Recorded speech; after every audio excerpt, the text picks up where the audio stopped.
Olá, bem-vindos ao canal Professor Carlos Alexandre Costa e vamos dar continuidade aos nossos estudos acerca dos achados arqueológicos e textos de Ugarit. Estamos lendo o excelente artigo publicado A Cidade de Ugarit, Contribuições para o Estudo da Religião do Antigo Israel, artigo de Rogério Lima de Moura. Rogério Lima de Moura é bacharel em Teologia pela Universidade Presbiteriana Mackenzie, mestre em Ciências da Religião pela Universidade Metodista de São Paulo. Nós daremos continuidade à leitura do seu artigo a partir da página 18 do parágrafo que irá falar sobre Baal. Eu também estarei fazendo alguns comentários acerca disso, baseando-me na obra Monotheism and Yahweh's Appropriation of Baal, livro do acadêmico PhD James Anderson. Adquirindo esta referência bibliográfica, este livro, você estará munido de uma série de informações exegéticas, históricas e arqueológicas acerca de como que a adoração a Yud-He, Vav-He, na verdade é uma adoração a Baal. E nós só temos esta possibilidade por causa dos textos de Ugarit. Quando comparamos os textos ugaríticos com a Bíblia hebraica, inclusive eu já fiz um vídeo aqui no canal mostrando isto no Salmo 82. No Verdades Ocultas da Bíblia, eu fiz um vídeo recentemente sobre o Salmo 20 e também já trabalhei outros salmos, como por exemplo o Salmo 74, versículo 13, que também é uma apropriação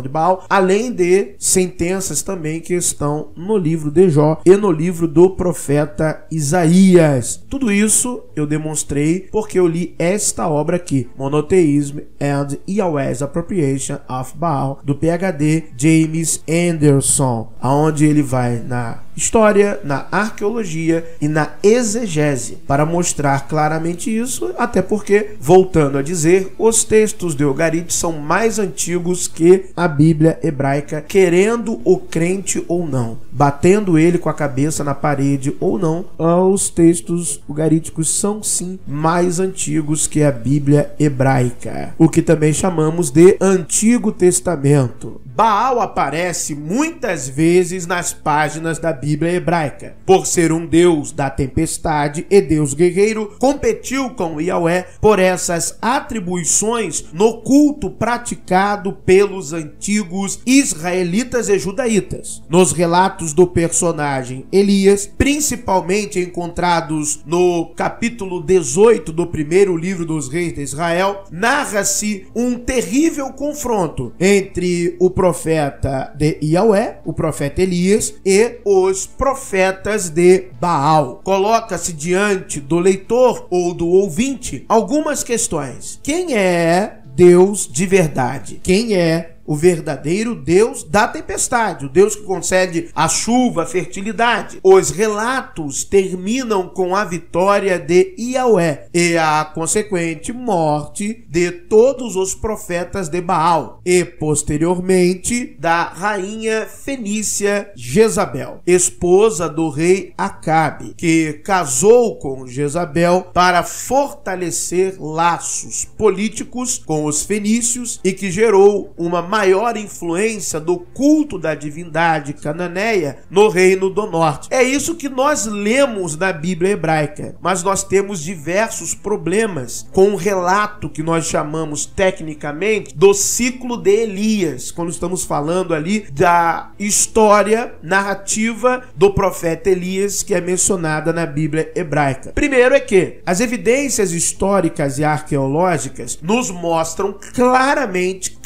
de maneira objetiva, a inscrição de Samaria, Estela de Mecha, nos mostra claramente que Yud-He, Vav-He era o deus de Acabe. Era o deus de Acabe, era o deus da dinastia Onrida ou de Anri. Nós sabemos disso claramente. Acabe foi de fato um personagem histórico e Acabe de fato foi um dos reis mais poderosos da região do levante. Acabe, de fato, teve um império. Sim, Acabe conquistou terras além de Israel. Logo, não deixa de ser um reino e passa a ser um império. Acabe foi citado em inscrições de outros reis, ou melhor, de um rei assírio. Então nós temos a citação pelo rei Moabita, Estela de Mesa ou Mecha, e nós temos a citação de um rei assírio, e eu já fiz vídeos sobre ambas as citações. Eu já li no Verdades Ocultas da Bíblia a obra do arqueólogo israelense Israel Finkelstein, em que ele dedica capítulos no livro A Bíblia Desenterrada para falar de toda a cultura material e historiográfica extra-bíblica que nós temos de Acabe. Então, as informações verídicas, as evidências que nós temos de Acabe contrastam demais. Todas as informações contrastam em muitos aspectos com a informação que temos na Bíblia do ciclo de Elias. Até o nome Jezabel, que é um jogo de palavras, nós não sabemos se de fato a rainha se chamava Jezabel. Parece-nos que não, parece-nos que Jezabel é um nome difamatório, é só fazer a exegese correta do nome. Uma outra questão também que é muito interessante, só lermos a obra de James Anderson,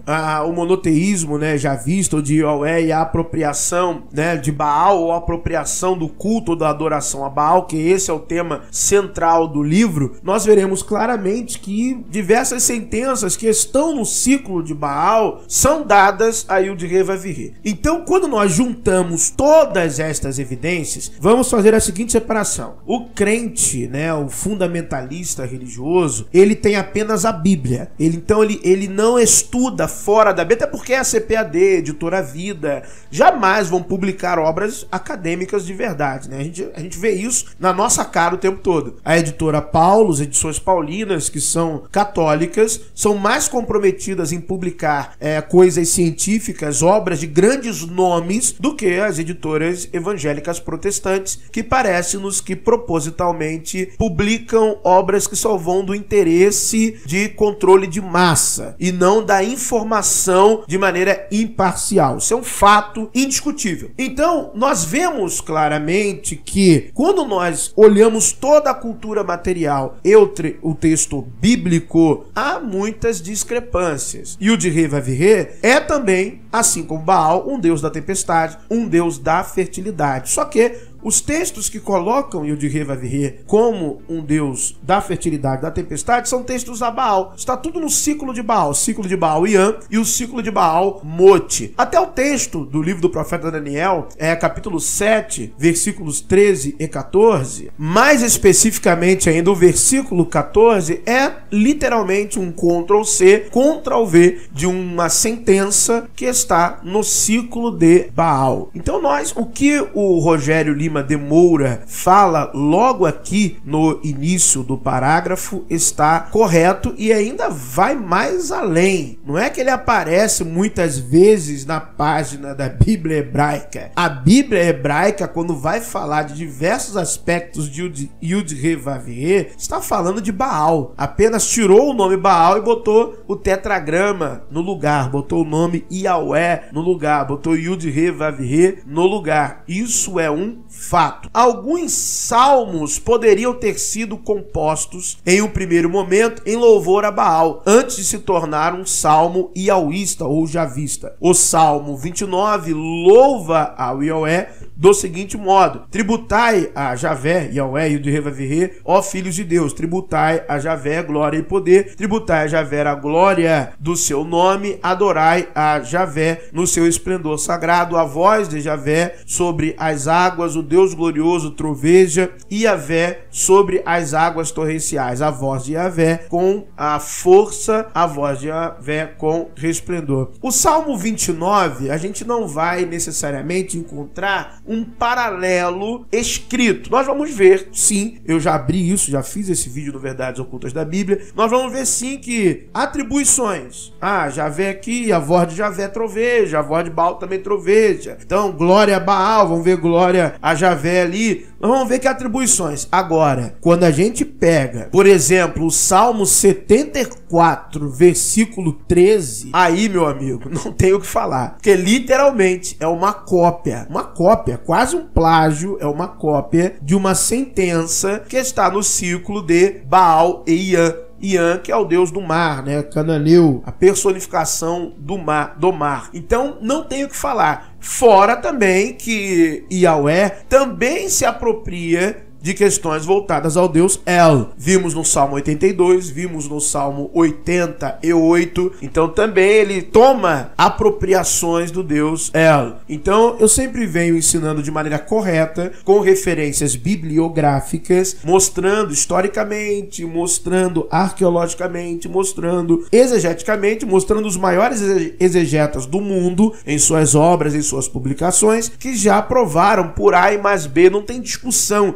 Vamos debater. Não, meu querido, não tem debate. Quando abre os textos ugaríticos, não tem debate. Fora que a Bíblia hebraica, na melhor das possibilidades, ela é do século 7. Na pior das possibilidades, ela é do século 3 a.C. Por quê? Porque são as datações que nós damos àqueles pergaminhos do Antigo Testamento que foram encontrados em Qumran, exatamente. Porque, tirando isso, a única coisa que temos seria o texto massorético, que é do início da Idade Média, entre os séculos 5 e 6 até o século 10 da Era Comum. Então o Antigo Testamento que nós chamamos nas mãos como material era depois de Cristo. A Septuaginta, ela seria mais antiga que o Massorético. Em diversas passagens até a Septuaginta concorda mais com o Antigo Testamento de Qumran do que com o texto massorético. É só pegar as obras que falam acerca disso. Fora que as ordens dos capítulos não são iguais, diversas sentenças estão diferentes, como por exemplo, Golias não é um gigante. Isso é um fato. Isso é um fato. Golias não é um gigante. E tem até um, entre aspas, acadêmico cristão que quis propagar a fake news de que houve um erro do copista. Não. Houve uma manipulação do copista para que no texto massorético o Golias parecesse mais alto. Então, realmente não é um erro. É uma adulteração. Isso é um fato. É uma verdade. Houve um erro do copista. É muita mentira. Mas vamos lá. Os atributos de Yahweh são os mesmos de Baal em Ugarit. Rogério Lima de Moura está correto. Os atributos de Yahweh são os mesmos de Baal em Ugarit. Ele é adorado como Deus da tempestade, da ordem que, com seu domínio, controla as forças caóticas. Desse modo, o salmista está em aberta polêmica contra o culto de Baal, afirmando nesse cântico que Yahweh é o Deus da tempestade e domina as forças ameaçadoras do caos, não Baal. E do ponto de vista literário é verdade, porque